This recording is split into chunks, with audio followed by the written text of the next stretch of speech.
The attack on Camp Holloway occurred during the early hours of the 7th of February 1965, in the early stages of the Vietnam War. Camp Holloway was a helicopter facility constructed by the United States Army near Pleiku in 1962, to support the operations of Free World military forces in the Central Highlands of Vietnam. In August 1964, the United States Navy reported they were attacked by torpedo boats of the North Vietnamese Navy in what became known as the Tonkin Gulf Incident, in response to the perceived aggression of Communist forces in Southeast Asia. The United States Congress passed the Tonkin Gulf Resolution, which enabled U.S. President Lyndon B. Johnson to deploy conventional military forces in the region to prevent further attacks by the North Vietnamese. Immediately after the Tonkin Gulf Resolution was passed, Johnson ordered the bombing of North Vietnamese Navy bases in retaliation for the reported attacks on U.S. Navy warships between 2 and 4 August 1964.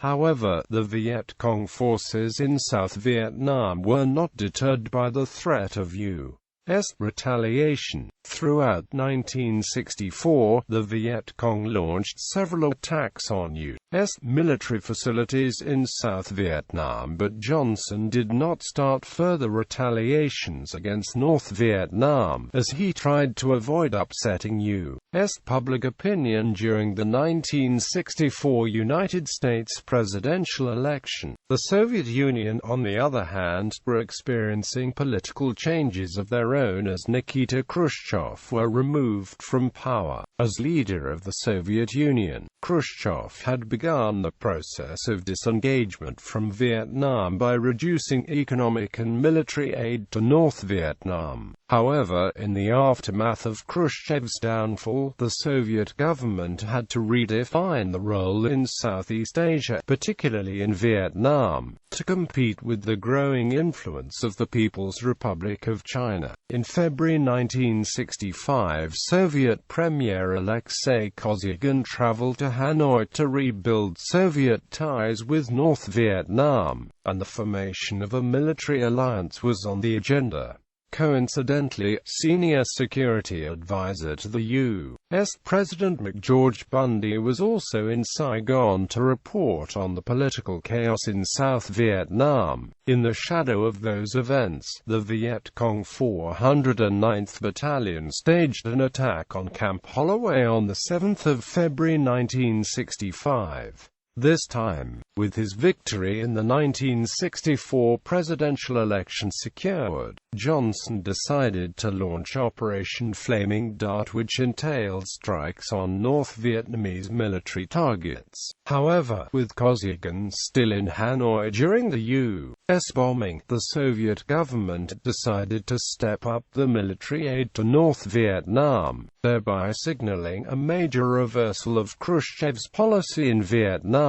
Background: on the 2nd of August 1964, while operating off the North Vietnamese coast in the Gulf of Tonkin, the US Maddox was engaged by 3 North Vietnamese torpedo boats. In the ensuing battle, a North Vietnamese torpedo boat was reported to be heavily damaged by U.S. fire, while the remaining North Vietnamese vessels were chased off by aircraft from the US Ticonderoga. On the 4th of August 1964, the United States Navy claimed that a second attack occurred when North Vietnamese Navy vessels fired torpedoes at the US Maddox and US Turner Joy in response to the second, unprovoked attack on U.S. warships. On the 7th of August 1964, the United States Congress unanimously passed the Tonkin Gulf Resolution, which gave President Lyndon B. Johnson the authority to deploy conventional U.S. military forces in Southeast Asia to prevent further aggression from North Vietnamese forces,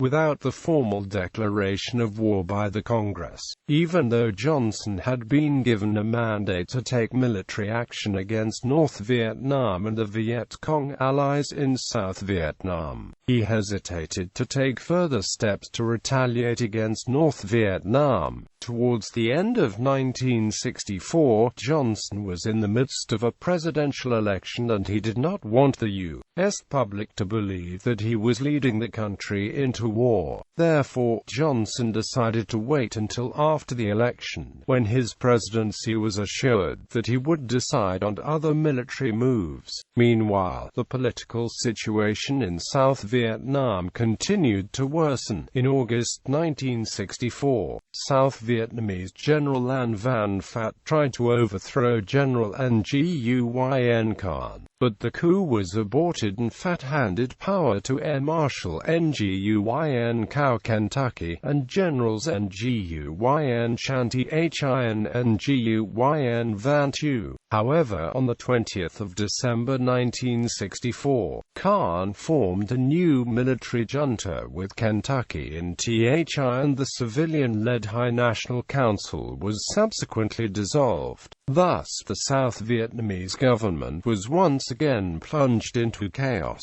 In Moscow, between November and December 1964, at two sessions of the Presidium of the Soviet Communist Party Central Committee, Soviet leaders discussed the topic of Soviet military aid to North Vietnam. Although details of the discussions were not made public, the first indication of Soviet strategy in Vietnam came on the 24th of December 1964, when the Soviet government invited the North Vietnamese-backed National Liberation Front to open a permanent mission in Moscow. Then on the 4th of February 1965, McGeorge Bundy, National Security Advisor to President Johnson, arrived in Saigon to meet with the then U.S. Ambassador to South Vietnam, General Maxwell Taylor, to discuss the political situation in the country. 2 days later, on the 6th of February 1965, Soviet Premier Alexei Kosygin arrived in Hanoi for a historic visit to North Vietnam. Included in his entourage was a team of Soviet missile experts. Attack. Early in 1965, as American and Soviet leaders were cementing the strategy in Vietnam, the Viet Cong 409th Battalion was ordered to begin the part of the Communist Spring Offensive by attacking the U.S. airfield at Camp Holloway near Pleiku in Gia Lai Province and the South Vietnamese Army base at Gia Huu in Binh Thinh Province. Camp Holloway, which is about 4 kilometers east of Pleiku, was opened by the U.S. Army's 81st Transportation Company in August 1962, and the camp was subsequently named for Chief Warrant Officer Charles E. Holloway, who was killed in action in December 1962. Towards the end of 1964, about 400 members of the U.S. Army 52nd Combat Aviation Battalion, under the command of Lieutenant Colonel John C. Hughes, was deployed to Camp Holloway with the purpose of supporting South Vietnamese and other Free World military forces in the regions of 1st Corps and 2nd Corps tactical zones. Nguyen Tham Tam, commander of the Viet Cong 409th Battalion, ordered his 30th Company to leave the base area and marched into the Central Highlands to reconnoiter and attack the U.S. airfield at Camp Holloway and the U.S. Advisory Compound of Military Assistance Command, Vietnam 2nd Corps. In February 1965, Camp Holloway's outer perimeter was protected by a South Vietnamese security contingent which included 1 Ranger Battalion, 5 regional force companies and 1 armored squadron. However, in the reconnaissance of Camp Holloway, the Viet Cong found the security barrier which surrounded the U.S. advisory compound was the real challenge, as it was protected by several layers of concertina wire fences which measured about 10 meters high. To overcome the U.S. defenses at Camp Holloway, TAM organized the 30th Company into 2 sections. The first section, under TAM's direct command, was to destroy U.S. aircraft on the airfield and establish a route of retreat for the attack force. The second section, led by Nguyen Trong Dai, was ordered to attack the U.S. advisory compound and the facilities where U.S. pilots and technicians were housed. The 30th Company was issued with 4 mortars and 70 mortar shells for their attack on Camp Holloway, and were reinforced by 1 combat engineer platoon, a special operations platoon and a local force company of Gia Lai Province. Viet Cong combat engineers were required to break through the wire fences which protected the U.S. facility at Camp Holloway, and protect the attack force's route of retreat using landmines. Meanwhile, the Gia Lai local force company had to set up ambush positions around the U.S. facility to stop possible reinforcements. At around 11 p.m. on the 6th of February 1965, about 300 Viet Cong soldiers of the 30th Company assembled at the positions outside Camp Holloway, where they began breaking through the wire fences. However, the Viet Cong's mission nearly turned into a disaster when their combat engineers accidentally tripped an electrical wire after breaking through the third fence barrier, but the U.S. military police patrolling the area did not detect it. At 1:50 a.m. on the 7th of February 1965, the Viet Cong attackers opened fire with their AK-47 rifles, having successfully penetrated Camp Holloway. Shortly afterwards, the Viet Cong mortared the airfield and the U.S. advisory compound, while the sections of the 30th Company attacked the respective targets with small arms fire. About 5 minutes later, the Viet Cong began retreating from the facility. Later that morning, the Viet Cong claimed victory, having caused the death of 8 U.S. soldiers, and another 126 wounded. In addition, 10 aircraft were destroyed and 15 more were damaged. Aftermath. When news of the attack on Camp Holloway reached Saigon on the morning of the 7th of February 1965, General William Westmoreland, McGeorge Bundy and Ambassador Maxwell Taylor flew out to Pleiku to survey the damage. Bundy then called President Johnson to put forward the MACV's request for retaliatory airstrikes against North Vietnam. In response to Bundy's request, Johnson hastily convened a session of the National Security Council, which involved the Speaker of the House of Representatives and the Senate Majority Leader, to discuss the need for reprisal against the Communists in Vietnam. That afternoon, General Nguyen Khan arrived in Pleiku to meet with Westmoreland and Bundy, and they both informed him that recommendations for airstrikes against North Vietnam had been made to the President of the United States. Just 12 hours after the attack, Johnson started Operation Flaming Dart to bomb selected North Vietnamese targets. Accordingly, 49 U.S. fighter bombers took off from the US Coral Sea in the US Hancock to attack North Vietnamese barracks in Thong Hoi, just north of the 17th parallel. When informed of the strikes, Khan reportedly opened a bottle of champagne to celebrate the occasion because it served to bolster the morale of the South Vietnamese military, and showed that the U.S. was now more determined to fight North Vietnam. The Viet Cong, however, were not deterred by those airstrikes, as they launched another attack on a U.S. installation in Quyen Hon on the 10th of February 1965, which caused the death of a further 23 U.S. military personnel. In response, a combined force of about 160 U.S. and South Vietnamese fighter bombers launched a larger attack against the North Vietnamese, targeting Chapla and Chan Hoa, also located just north of the 17th parallel.